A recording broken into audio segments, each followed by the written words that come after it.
De l'abeille à la salamandre, en passant par l'homme ou même les mouches, de nombreux animaux ont désormais leur homologue robotique.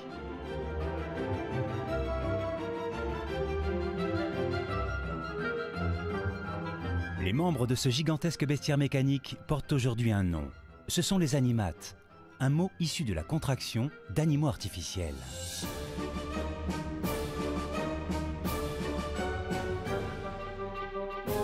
Dans les laboratoires du monde entier, roboticiens et biologistes travaillent de concert pour créer des machines aux capacités inédites.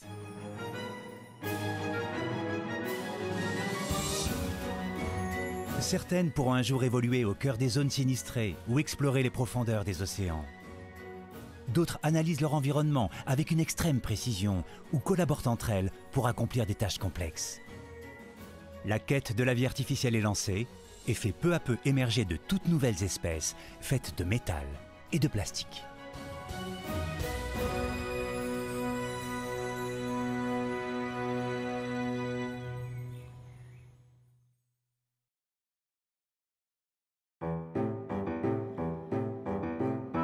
La nature est présente partout dans l'œuvre des hommes.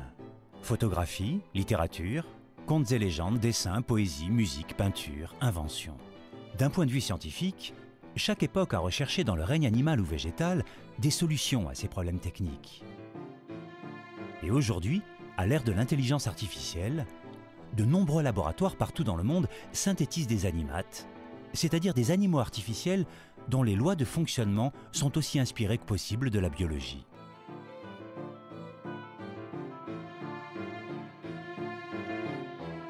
Agnès Guillot est psychophysiologue. Elle a étudié et conçu des animates pendant plus de 20 ans. Alors un animate, c'est un robot, mais qui s'inspire des fonctions animales pour pouvoir s'adapter à son environnement. Ce que l'on peut espérer des recherches sur les animates, c'est qu'ils prennent le créneau très étroit d'œuvrer là où l'homme ne peut pas aller. Zone de catastrophe naturelle, centrales nucléaires en ruine, autres planètes, les animates pourront aller partout où l'homme a du mal à se rendre. Et pour y parvenir, la première compétence que doivent avoir les animates, c'est la locomotion. Georges Chapoutier est neurobiologiste et philosophe. Il a étudié les relations entre l'homme, l'animal et la machine. La locomotion, bien, c'est la capacité pour un animal de se déplacer pour aller trouver de la nourriture, pour aller trouver un partenaire sexuel, pour obtenir quelque chose, pour vivre. Les chercheurs du monde entier se sont donc attelés à cette tâche. En route pour Lausanne, une ville suisse située juste devant la Grande Barrière des Alpes, sur la rive nord du lac Léman. C'est justement sur les bords du lac que se tient l'un des centres de recherche scientifique les plus modernes du monde, l'École polytechnique fédérale de Lausanne. Ici, on mène des recherches dans tous les domaines. Mais une des spécialités de la maison, ce sont les robots.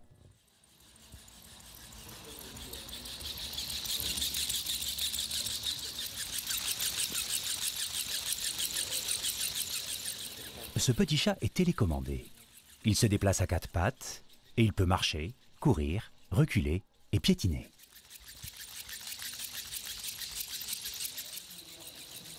C'est l'un des plus rapides et des plus agiles robots quadrupèdes du monde. Mais ici, la véritable star des animates, c'est un serpent.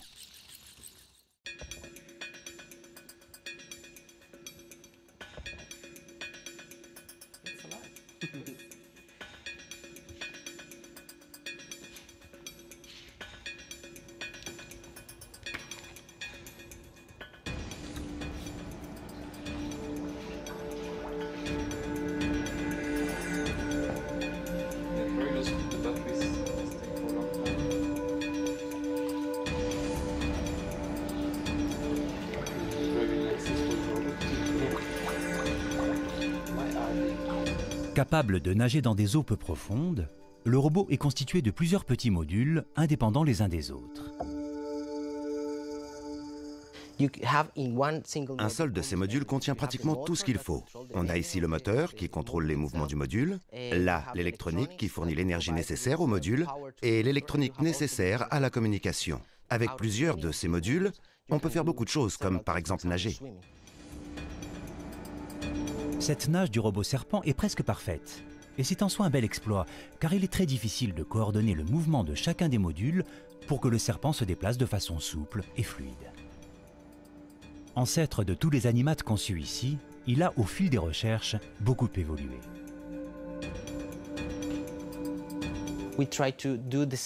Notre objectif est de recréer à l'échelle du robot ce que l'évolution a réalisé avec les animaux. Autrefois, les océans étaient peuplés de lamproies et autres animaux marins primitifs. Par la suite, grâce à leurs nageoires, probablement, ces animaux ont pu rejoindre la terre ferme. Ce module est spécial et ne ressemble pas au premier. Il peut bouger bien sûr, mais il a aussi des pattes qui pivotent pour le faire marcher comme une vraie salamandre. Muni de ses pattes, le serpent s'est progressivement transformé en salamandre. Et le robot peut à présent nager, sortir de l'eau, marcher.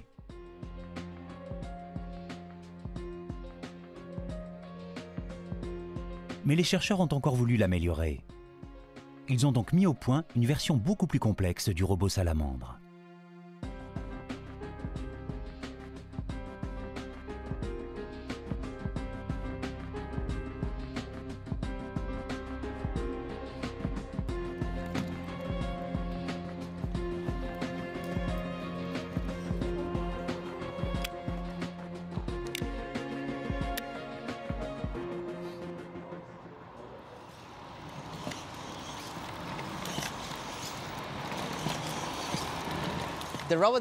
Ce robot est constitué de plusieurs modules qui permettent à l'ensemble de la colonne vertébrale de se courber comme celle d'une vraie salamandre.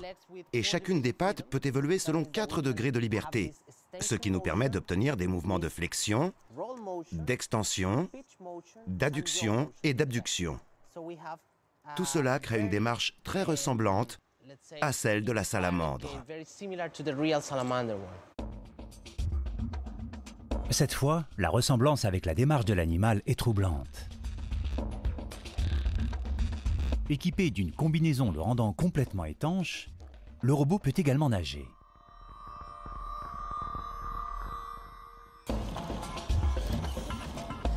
C'est en allant aussi loin dans la reproduction de la locomotion de la salamandre que les roboticiens ont compris ce qu'aucun biologiste n'avait mis à jour. Tout le secret de la démarche de l'animal tient en seulement 2 points de sa colonne vertébrale.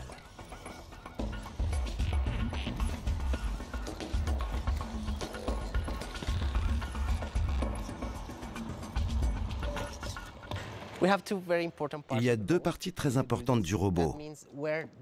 D'abord, les endroits où s'articulent les membres, ici et ici. Et toute la courbure et le mouvement de la colonne vertébrale dépendent de la position de ces 2 points. Comme vous pouvez le voir, le robot bouge en courbant sa colonne vertébrale. Et ces 2 points sont des points fixes dans ce mouvement de vague. Quand le robot marche, une vague se crée entre ces 2 points. Mais quand il nage, le mouvement se propage dans tout le corps, de la tête à la queue. Grâce aux roboticiens, la salamandre a donc livré tous ses secrets.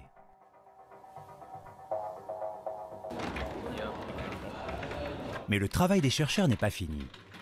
Régulièrement, Marcelo et son équipe font le point avec Hauke Isper, le directeur du laboratoire. Car au-delà de l'exploit technique et scientifique, Hauke a une idée très précise de ce à quoi ce robot pourra servir dans le futur. En plus d'utiliser ces robots comme outils scientifiques pour mieux comprendre la démarche des animaux, nous cherchons à les employer dans les opérations de secours. En cas de catastrophe, comme l'effondrement d'un immeuble ou le passage d'un tsunami, avoir un robot capable de nager ou de marcher doté d'une caméra pour voir s'il y a des survivants peut s'avérer essentiel. Notre objectif principal est en effet l'aide à la recherche de survivants.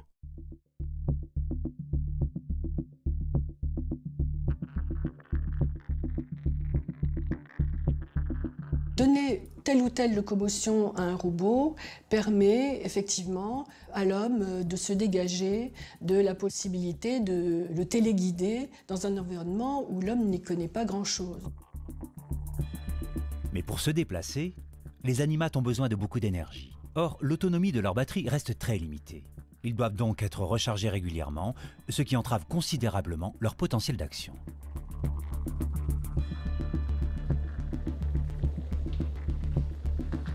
La solution à ce problème viendra peut-être de l'école des mines de Nantes. Dans ce laboratoire, on cherche à mettre au point des robots économes en énergie. Des robots peu gourmands qui copient parfois les animaux les plus inattendus. Nous sommes rendus compte, en étudiant en particulier le gibbon, que cet animal était capable d'utiliser son corps pour économiser de l'énergie. Le gibbon est un singe arboricole qui se déplace de branche en branche en faisant passer le poids de son corps d'un bras à l'autre. Cette locomotion appelée brachiation provoque un mouvement naturel de balancier qui permet d'avancer sans à-coups et en dépensant peu d'énergie. C'est donc sa stratégie que les chercheurs ont décidé d'imiter.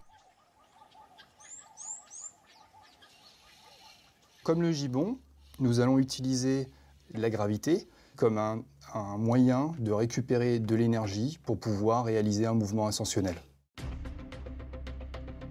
Évidemment, pas de branches d'arbres ou de grands bras poilus pour ce robot. Mais comme le gibbon, il fait un mouvement de balancier pour faire passer le poids de son corps de l'une de ses mains magnétiques à l'autre. Une main après l'autre, il grimpe lentement la paroi sans aucune difficulté. Le robot va s'accrocher à la paroi à l'aide de l'une de ses mains et à l'aide du mouvement pendulaire de son corps, va faire passer la main libre au-dessus de la main fixée sur la paroi.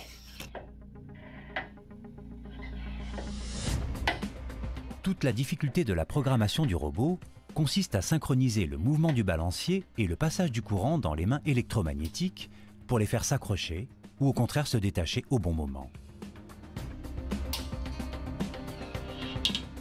Mais l'exercice est délicat. Cet enchaînement de gestes parfaitement naturel chez l'animal se révèle très complexe à reproduire chez son homologue mécanique. Pourtant, ces robots grimpeurs devraient bientôt nous rendre de nombreux services. Donc à long terme, nous, ce que l'on imagine, c'est de réaliser ou de concevoir une flottille de robots grimpeurs capables de gravir une paroi verticale, de se réassembler, c'est-à-dire d'être capable de reconstruire un robot manipulateur qui, lui, va être capable de réaliser des opérations, par exemple de perçage pour l'industrie. Les cales des bateaux, si difficiles d'accès pour les humains, sont les premiers lieux dans lesquels ces robots iront exercer leur talent. Mais les chercheurs envisagent également de les envoyer explorer les carlingues des avions ou encore l'intérieur des réacteurs nucléaires. Mais la durée d'action des animates est encore relativement limitée. Ils doivent régulièrement recharger leur batterie. Les robots pourront-ils un jour s'affranchir de cette dépendance? Résoudre ce problème d'autonomie énergétique est aujourd'hui un enjeu de taille pour nombre de spécialistes. Imaginez que des robots soient dotés d'organes locomoteurs qui leur permettent de chercher où ils peuvent la source de leur énergie, ça peut être un défi assez considérable. Cet étonnant challenge, l'université Virginia Tech de Blacksburg, aux États-Unis, a décidé de le relever. Ici, une équipe de scientifiques travaille à la mise au point d'animates qui se nourrissent tout seuls. Des robots méduses constitués d'une structure articulée et motorisée, recouverte d'un épais manteau de silicone.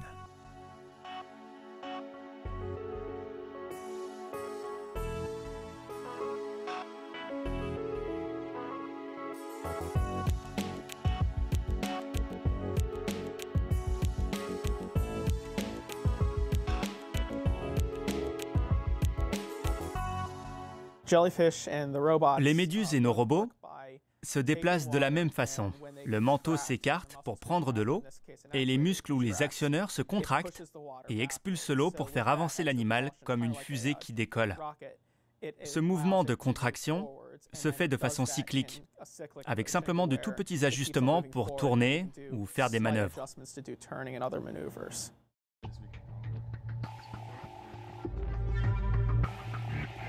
Ces mouvements de nage des méduses leur permettent de se propulser de façon efficace. De cette manière, elles économisent une précieuse énergie nécessaire à d'autres fonctions, comme la recherche de nourriture.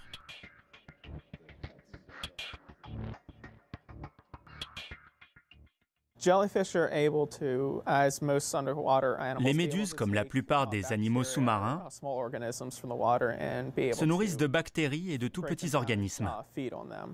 Et cela est très intéressant, parce que proportionnellement à leurs besoins, elles arrivent à trouver beaucoup d'énergie comme ça.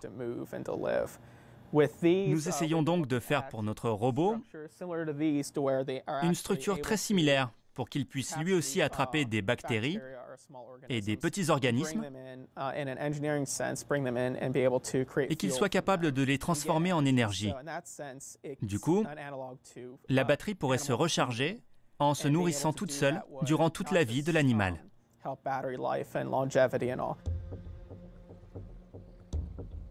Un robot capable de fabriquer lui-même sa propre énergie en captant des micro-organismes et en les digérant artificiellement. Voilà l'objectif de Grégory et de ses collègues. Pour l'heure, le robot n'est pas encore parfaitement au point et il doit encore recharger ses batteries. Mais les chercheurs pensent déjà au futur et aux applications de cette incroyable compétence. Une des choses les plus importantes à propos de ce robot, c'est la capacité de la batterie. Si on arrive à avoir une batterie d'une durée de vie illimitée qui n'a donc jamais besoin de se recharger, le robot sera plus efficace et plus pratique à utiliser, surtout pour les longues missions de surveillance de l'environnement, par exemple. Les applications potentielles de cette méduse artificielle semblent innombrables. Étude de la composition de l'eau, mesure de température, analyse biologique. Peut-être sillonnera-t-elle un jour les océans du globe, telle une véritable sentinelle au service de la science.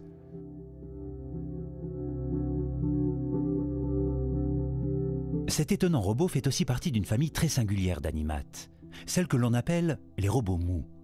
Leur particularité, être mous et flexibles, ce qui leur permet de changer de forme à volonté. Cette propriété directement inspirée du règne animal intéresse les chercheurs dans de nombreux domaines, et en particulier ceux du monde médical.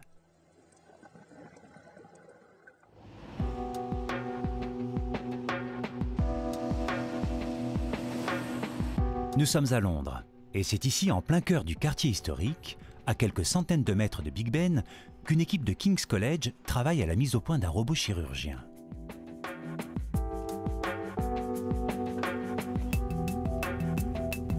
Helge Wurdermann tente de remplacer les instruments de chirurgie traditionnels.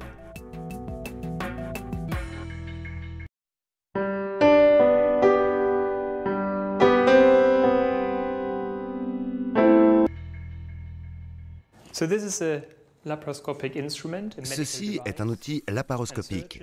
C'est ce qu'utilisent les chirurgiens lors des opérations mini-invasives. Lors de ces opérations, les chirurgiens font juste de petites ouvertures dans la peau du patient. Ils y insèrent ces tiges qui portent différents outils et font l'opération. Mais ces tiges sont rigides et elles ne peuvent tourner autour des organes. Et cela risque de les blesser si vous exercez trop de force ou si vous retirez les tissus trop brutalement. Les opérations de chirurgie mini-invasive permettent de limiter les cicatrices et les risques d'infection et de saignement. Hi, Helge. How's it going? Mais la trop grande rigidité des outils rend ces opérations délicates. Helge et son équipe ont donc décidé de copier un membre animal qui peut tour à tour être très mou ou très rigide.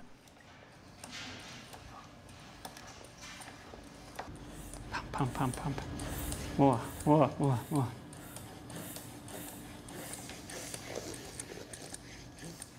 The octopus arm is very interesting for us because les tentacules de la pieuvre présentent un réel intérêt pour nous, parce qu'elles sont la plupart du temps molles, et au cas de besoin, la pieuvre peut alors se glisser dans les interstices très étroits.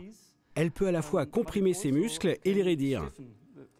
C'est exactement ce que nous cherchons à reproduire dans nos travaux de robotique médicale.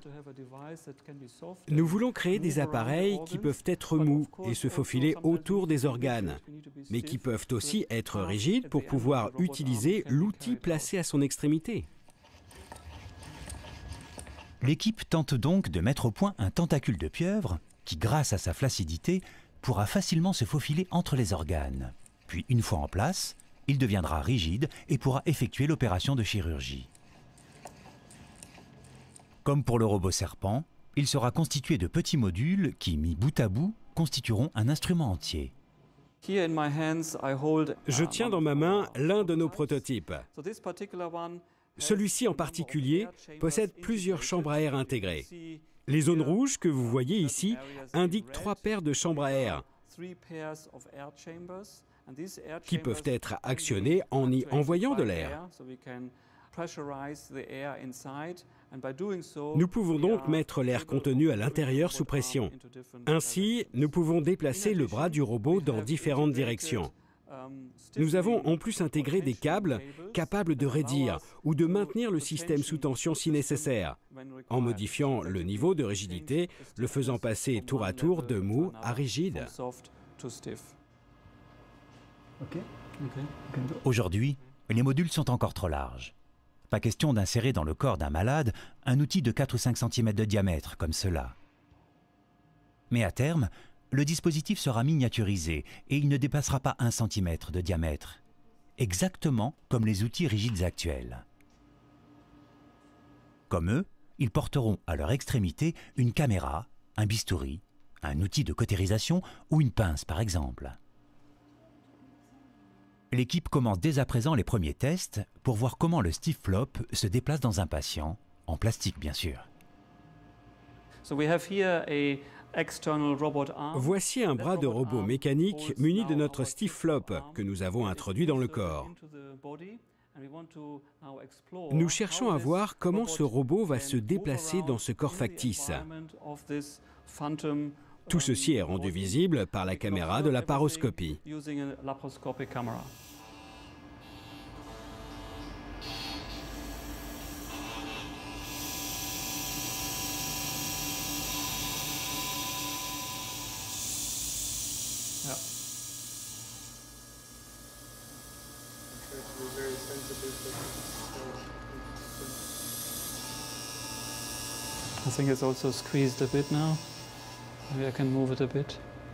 Les premiers résultats sont très encourageants. Bien que trop large, le StifFlop est très souple et sa manipulation est intuitive et fiable.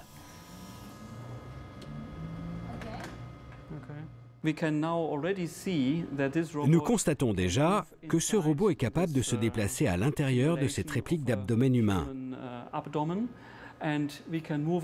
Il arrive à éviter les obstacles, à contourner les organes pour atteindre des zones qu'aucun appareil de la paroscopie traditionnelle n'est en mesure d'atteindre.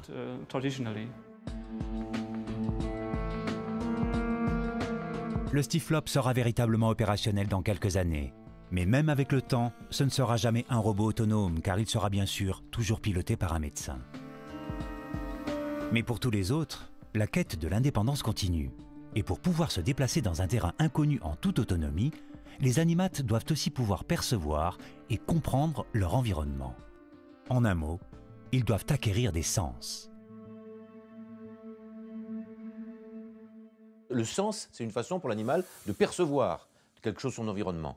Eh bien, selon leurs adaptations, selon leur environnement, les animaux vont avoir besoin de voir les choses, ils auront un sens visuel, ou bien de flairer, ils auront un sens olfactif, ou d'entendre. Un robot, contrairement aux automates, a des capteurs sensoriels qui lui permettent d'appréhender son environnement, d'essayer de traiter les données brutes de l'environnement et de décider, entre guillemets, ce qu'il doit faire en retour avec toutes les données qu'il capte à l'extérieur.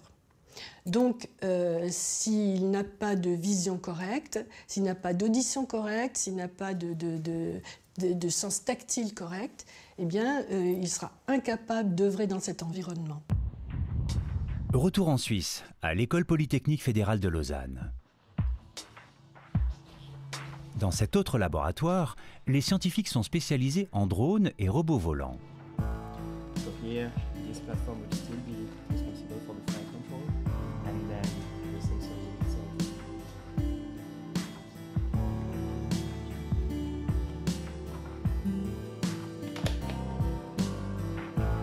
Des robots par définition très légers et donc très fragiles, sur lesquels il est impossible de poser des caméras traditionnelles beaucoup trop lourdes pour ces petits gabarits.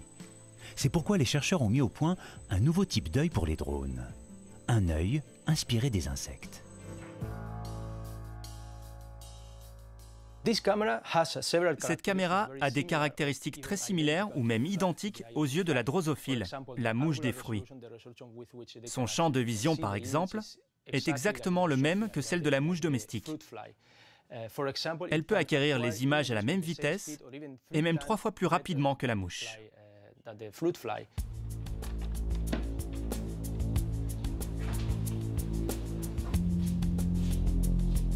Dans son laboratoire d'expérimentation, Ramon Périssé a développé un système inédit qui reproduit artificiellement la vision des mouches.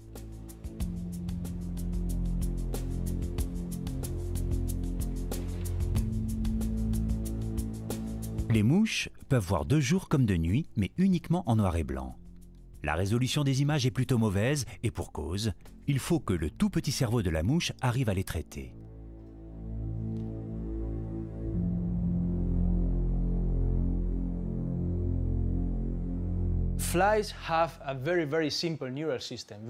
Les mouches ont un système nerveux très simple, avec un tout petit cerveau et très peu de capacité. Mais elles arrivent à vivre avec ça. En fait, elles n'ont pas besoin d'identifier les matières ou les objets. Il leur suffit de voir qu'un objet est en mouvement pour éviter le danger, et ce, quel que soit l'objet. Elles n'ont pas besoin d'identifier les objets ou les matières. Avec cette caméra, nous n'essayons pas d'avoir une très grande définition de l'image, mais au contraire, d'acquérir les images aussi vite que possible et d'avoir un très grand champ de vision. La mouche ne voit aucun détail de forme, de couleur ou de matière, mais grâce à ses yeux composés de milliers de facettes, elle repère en revanche très bien les mouvements. C'est ce qui lui permet d'éviter tous les obstacles sur sa route et qui la rend si difficile à attraper. Si on fait bouger cet objet devant la caméra, on peut suivre le mouvement grâce aux traits rouges sur l'écran. S'il n'y a pas d'objet ou pas de mouvement des objets, on ne voit rien. Le mouvement apparent des objets est plus élevé quand les objets sont proches. Il a une plus grande intensité. Quand l'objet est plus loin, le mouvement apparent baisse en intensité. C'est pour le robot un moyen très simple de savoir si l'objet est près ou loin.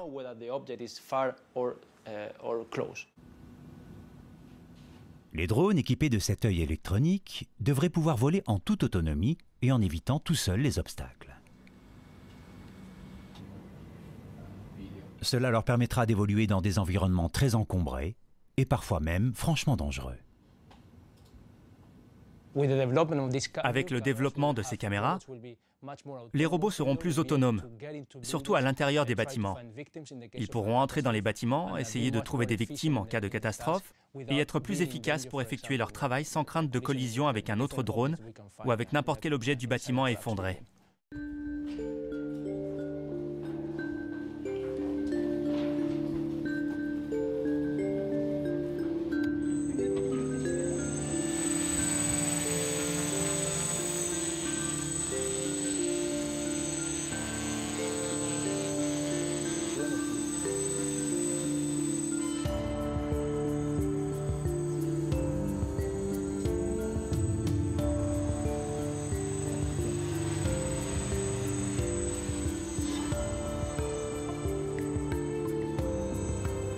Les essais ont encore lieu à l'extérieur des bâtiments, mais petit à petit, l'œil de mouche s'affine et le robot prend son envol avec de plus en plus de précision. Mais dans certaines situations, la vue n'est pas le sens le plus approprié. Les animaux sont adaptés à l'environnement. Et du coup, l'évolution a fait qu'ils ont des sens adaptés à cet environnement. Par exemple, un animal qui va vivre dans le noir, il n'a pas besoin de développer ses yeux, ses yeux vont régresser. Il va communiquer par l'olfaction, par l'audition. Un animal qui vit dans l'eau où les signaux électriques se transmettent bien va pouvoir communiquer par des signaux électriques, etc., etc. Chaque sens est adapté à une fonction particulière. Les gymnotes électriques, par exemple, vivent notamment dans les eaux troubles de l'Amazone. Ils ont une très mauvaise vue, mais ils ont développé un sens spécifique, le sens électrique.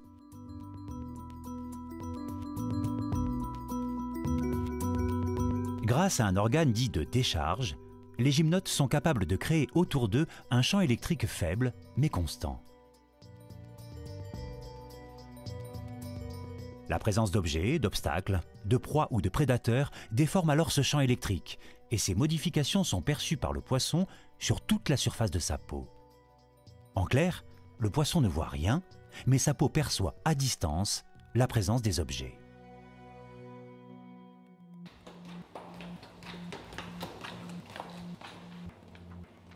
C'est ce système de perception étonnant qu'ont décidé d'étudier et de reproduire les roboticiens de l'école des mines de Nantes.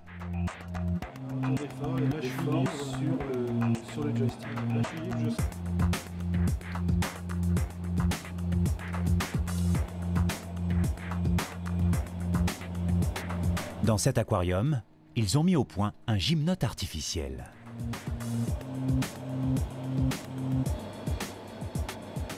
Ici, on a cet objet qui est un objet isolant fait de plastique avec des électrodes.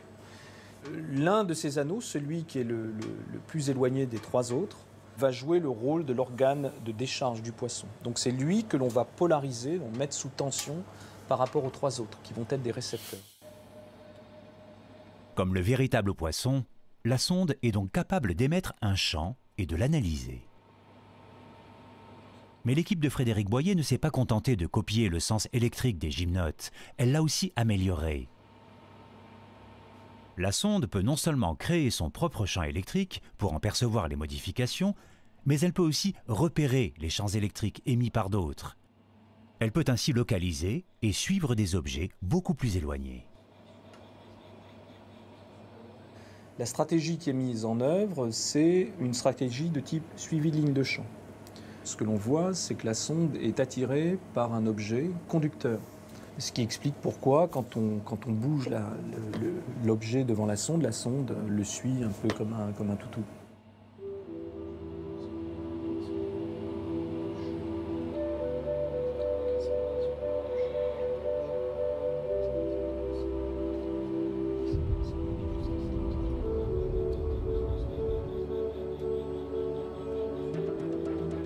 Dans quelques années, les bateaux et même plus probablement les sous-marins pourront utiliser ce sens pour repérer des bancs de poissons par exemple.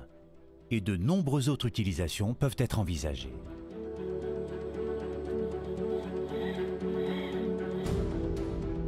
On peut aussi s'en servir pour aller chercher des objets conducteurs comme un câble par exemple qui serait couvert de boue et dont on voudrait retrouver la trace au fond des océans. Un câble, une boîte noire ou même une épave entière, en fait tous les objets enfouis au fond des océans seront plus facilement retrouvables. Les sondes, sous-marins et autres Nautilus se dirigeront alors tout seuls vers les objets recherchés.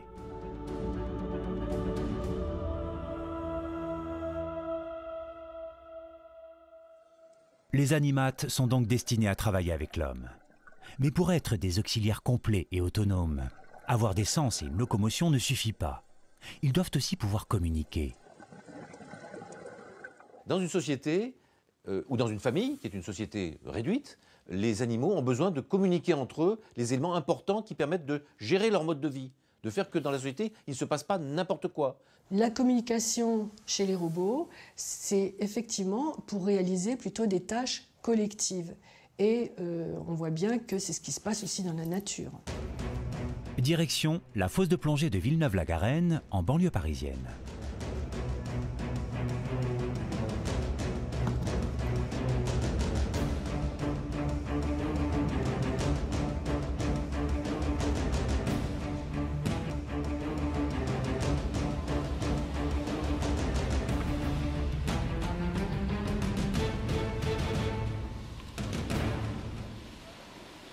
C'est ici que la société RoboSwim vient faire les premières expériences grandeur nature de ces robots. Chacun de ces poissons mesure près de 20 cm. L'aileron se déplace de haut en bas, ce qui change le volume d'eau déplacé et donc la flottabilité. Les battements rapides de sa nageoire caudale lui permettent de se déplacer de 20 cm par minute. Et grâce à la nageoire avant, le poisson peut s'orienter vers le haut ou vers le bas. Et ce ne sont pas moins de 8 poissons qui vont tenter de former un banc et de suivre un plongeur. C'est Amar, le directeur des opérations, qui supervise les expériences.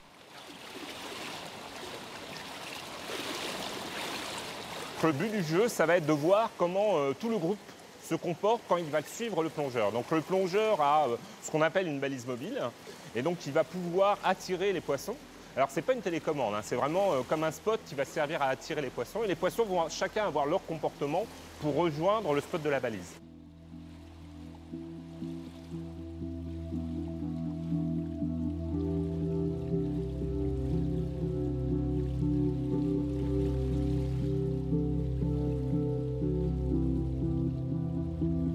On voit très bien que les poissons arrivent à suivre le plongeur. Évidemment, il y en a quelques-uns qui sont à droite et à gauche, mais le gros du groupe arrive à accompagner le plongeur, et le plongeur arrive vraiment à mener tout le groupe ensemble vers l'endroit où il veut aller. Les poissons sont donc parfaitement autonomes.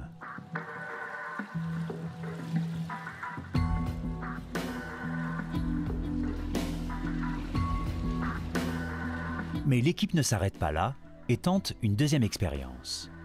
Les robots doivent à présent aller tout seuls d'une balise posée au fond de la piscine à une autre. On a vraiment l'intelligence du robot qui va permettre de dire « je suis » un premier signal, et à un moment, parce qu'il reçoit une nouvelle instruction, de prendre la décision de suivre un deuxième signal. Là aussi, l'expérience est un succès. Les poissons comprennent les instructions des balises et y répondent. Mais il ne s'agit pas encore de communication entre les animates. Pour être vraiment autonomes, les poissons doivent pouvoir se regrouper tout seuls et former un banc sans aucune aide extérieure.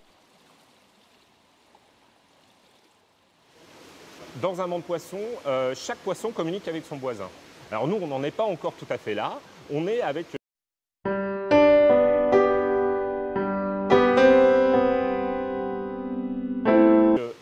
les autres poissons qui communiquent avec celui-ci. C'est-à-dire qu'ils arrivent à suivre ce voisin unique, et à l'accompagner pour former le banc de poissons.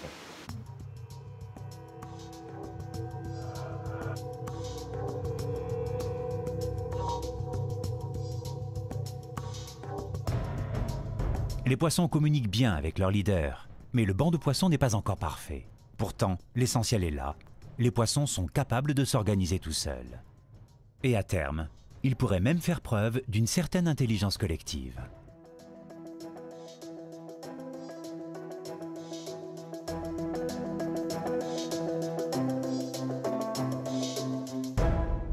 Alors l'intelligence collective, c'est intéressant dans la robotique. Par exemple, quand un avion se crache en mer et qu'on doit retrouver la boîte noire, c'est intéressant d'avoir des robots qui vont collaborer entre eux.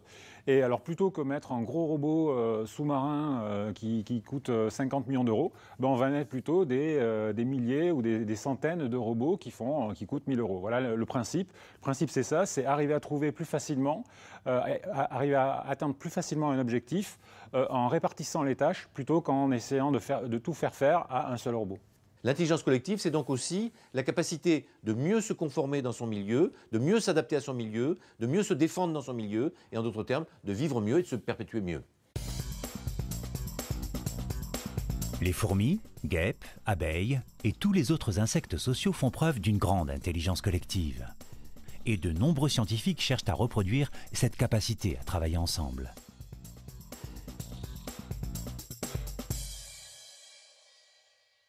L'intérêt d'une stratégie en essaim, c'est le fait que cette réalisation est beaucoup plus robuste, comme on dit, ça c'est le terme consacré, qu'un robot isolé, dans la mesure où les pannes sont possibles entre les robots lorsqu'ils sont très nombreux, alors qu'un robot unique, lorsqu'il est en panne, et la tâche est terminée. Les recherches avancent vite dans ce domaine, et les scientifiques arrivent même à faire communiquer entre eux des types de robots très différents les uns des autres. Aucun des robots ne ressemble à un animal, mais c'est leur façon de fonctionner ensemble qui est similaire à celui des animaux sociaux. Dans cette expérience, ce robot main peut manipuler des objets et grimper, mais il a besoin de l'aide d'autres robots pour se déplacer. Ces robots ronds se déplacent sur des roues, et pour être plus efficaces, ils peuvent s'accrocher aux autres robots, y compris aux robots mains. Enfin, les robots volants peuvent explorer rapidement l'environnement et peuvent s'accrocher au plafond pour transmettre des informations.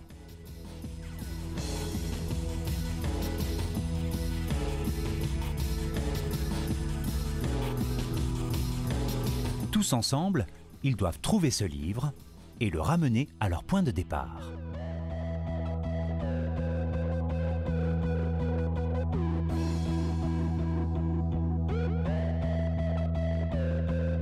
En quelques secondes, les robots volants se sont déployés dans le couloir et ils ont trouvé le livre dans une des pièces. Bien attachés au plafond, ils appellent les robots roulants.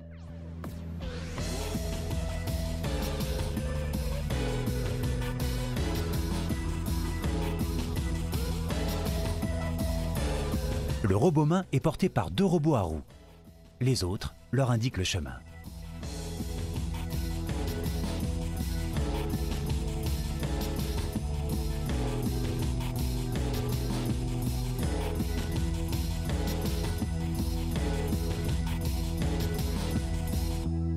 Arrivé devant la bibliothèque, le robot-main est positionné juste devant l'étagère.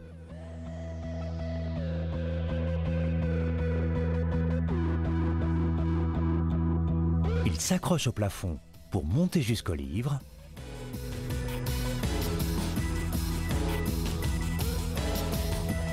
et le saisit. Il redescend doucement et repart avec l'aide des 2 robots roulants jusqu'au point de départ.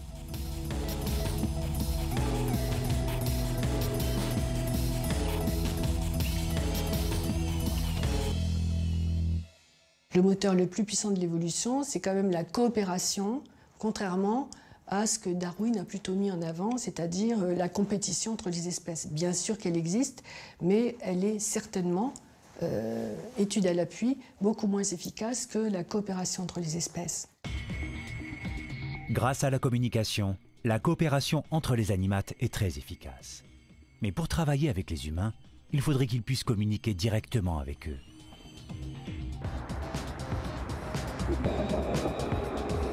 À quelques centaines de mètres des portes de Paris, Aldébaran est l'une des meilleures sociétés du monde en robotique. Elle conçoit des animates inspirés d'un animal que nous connaissons bien, l'homme. Elle crée donc des robots humanoïdes destinés à être sans cesse en contact avec les humains. Alors l'intérêt de faire des robots humanoïdes, c'est de faire des robots qui vont communiquer très simplement et de façon très intuitive avec les gens. Donc c'est vraiment ça la principale qualité qu'on reconnaît aux robots humanoïdes. Dès que les gens les voient, ils ont envie d'interagir avec eux. Angelica Lim est responsable de l'équipe Émotion.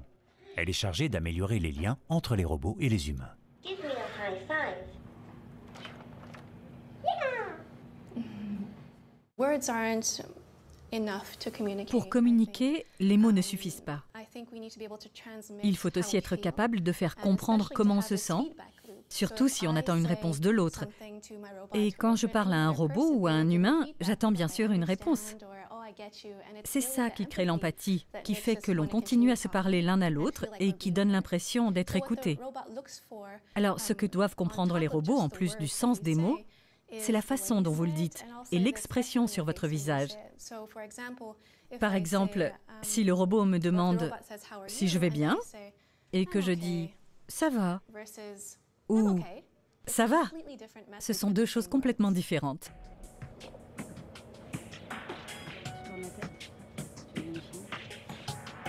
Faire comprendre à un robot l'intention d'un humain est un défi de taille. La société a donc mis sur pied une équipe exclusivement dédiée à la lecture des émotions. Le robot est capable de détecter 5 émotions, principalement. La tristesse, la colère, la joie, le calme et la surprise. Donc le robot est capable de repérer le sourire de la personne en se basant sur des points caractéristiques qui nous intéressent. 4 pour la bouche, 2 pour le nez et 6 pour les yeux. Ces points, répartis sur tout le visage, servent de repère au robot. Leur position indique à la machine l'humeur de l'humain. Par exemple, quand l'écart entre les points indiquant le milieu des lèvres est grand, l'humain est en train de sourire.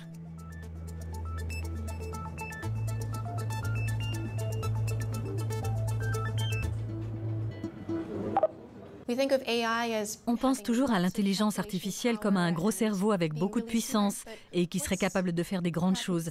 Mais la vraie difficulté, c'est bien de donner aux robots une intelligence émotionnelle. Et pour les roboticiens, c'est une barrière très difficile à franchir. La capacité à décrypter les émotions laisse entrevoir l'émergence d'une nouvelle génération de machines. Des robots empathiques, capables par exemple de communiquer avec des enfants ou des personnes âgées, et pouvant jouer le rôle d'assistants dans des services spécialisés.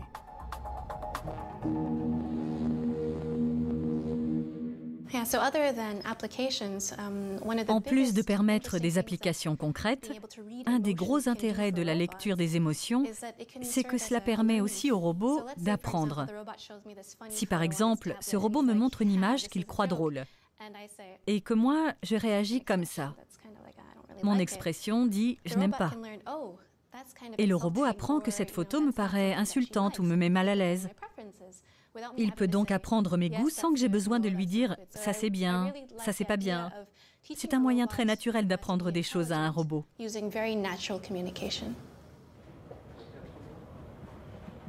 Les robots commencent donc à pouvoir lire nos émotions et à réagir en fonction. Mais une question se pose. Pourront-ils un jour avoir eux-mêmes des émotions? On peut imaginer qu'un jour, les robots aient des émotions. Il y a toute une série d'ouvrages de science-fiction qui ont été écrits dans ce domaine.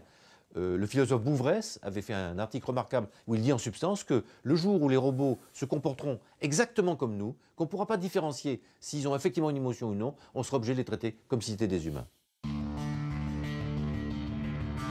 Les animates peuvent-ils apprendre tout seuls? Seront-ils un jour capables de prendre leurs propres décisions? Et comme leurs cousins à poil ou à écailles, peut-on les faire évoluer? À Paris, des chercheurs essayent de répondre à ces interrogations. Stéphane Doncieux et son équipe tentent d'appliquer les principes de l'évolution naturelle à des robots un peu particuliers, des robots numériques. Le roboticien a mis au point un programme informatique permettant de mimer virtuellement le comportement des petits robots. L'objectif est ainsi de voir si ces animates numériques sont capables, comme leurs cousins, d'apprendre de leurs erreurs. Dans cette expérience, l'objectif, c'est que le petit robot qui se déplace ici soit capable d'attraper des balles et de les amener dans le panier qui est ici. On n'explique pas au robot comment faire ça, simplement on va lui donner une récompense chaque fois qu'il a réussi à mettre une balle à cet endroit-là. Donc c'est à lui d'explorer, c'est à lui d'essayer de faire ce qu'il faut pour obtenir cette récompense.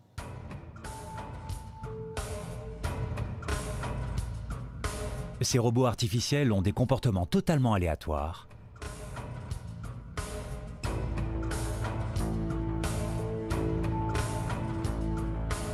Mais certains s'en sortent mieux que d'autres. Alors, comme un éleveur choisirait le meilleur taureau et la meilleure vache pour faire le plus joli veau possible, le programme sélectionne les robots ayant marqué le plus de points et il crée une nouvelle génération de robots. Cette nouvelle génération est issue des robots choisis dans la précédente, mais comme dans l'évolution naturelle, le programme fait en plus apparaître des mutations, c'est-à-dire de toutes petites différences avec le programme initial. Et ces toutes petites différences génèrent de façon aléatoire de nouveaux comportements, de nouvelles façons de marquer des points. Ainsi, de génération en génération, le programme de sélection artificielle se poursuit.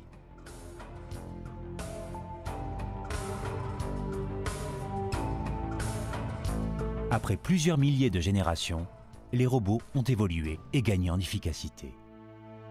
Donc à la 4000e génération, on a des contrôleurs qui réussissent ici à résoudre complètement cette tâche sans que le robot n'ait été explicitement programmé pour ça. À force de sélection, les robots ont donc appris tout seuls à marquer des points. Et les résultats obtenus répondent aux mêmes règles que celles qui régissent la vie naturelle.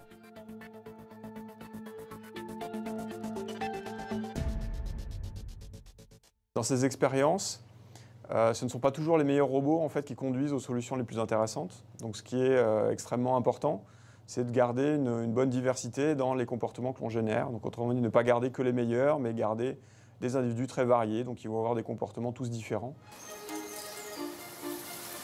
Pour les robots comme pour les vrais animaux, tout le secret de l'évolution de la vie, c'est donc la diversité. Les animates ne cessent de progresser et les roboticiens parviennent à copier de plus en plus précisément la nature. Mais jusqu'où ira cette quête de la vie artificielle? Pourrons-nous un jour reproduire parfaitement tous les comportements d'animaux faits de chair et de sang?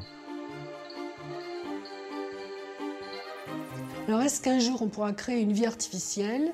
Moi je vais être très péremptoire, je vais dire non. La vie est constituée d'organites, de micro-organismes tellement complexes